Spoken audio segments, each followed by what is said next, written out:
घर सोडून जातेय. घर सोडून जाते? अगं पण का? का म्हणजे अहो मी काय लग्न तुमच्या घरातली कामं करण्यासाठी नाही केलंय आणि तुमचा मुलगा मला बघावतो नुसता ओरडतच असतो. मग हे सगळं मी उगाच का सहन करून घेऊ? त्यामुळे मी घर सोडून चालली. अगं तू बरे आहेस ना? लोकांना आणि नातेवाईकांना समजलं ना तू घर सोडून गेलेस तर लोक थुकतील आमच्यावरती. आणि संसार म्हटलं ना की थोडाफार त्रास काढावाच लागतो. आई मी तुम्हाला हेच समजावत होती. आता तुम्ही कसं मला ओरडून सांगताय तसं काल तुम्ही तुमच्या मुलीला समजावून सांगायला हवं होतं. संसार तोडून तुम्ही तिला असं माहेरी बसून ठेवणार आणि तिच्या सासरच्या लोकांना धडा शिकवणार. त्याने काय होणार आहे? मान्य आहे, त्रास नाही सहन करू शकत, पण आपण नात्याला एक चान्स तर देऊ शकतो ना. आणि ही गोष्ट एक आईच तिच्या मुलीला नीट समजावू शकते.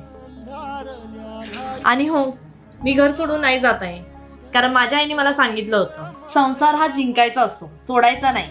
थोडं समजून घेतलं आणि थोडं समजून सांगितलं की घर पण तुटत नाही.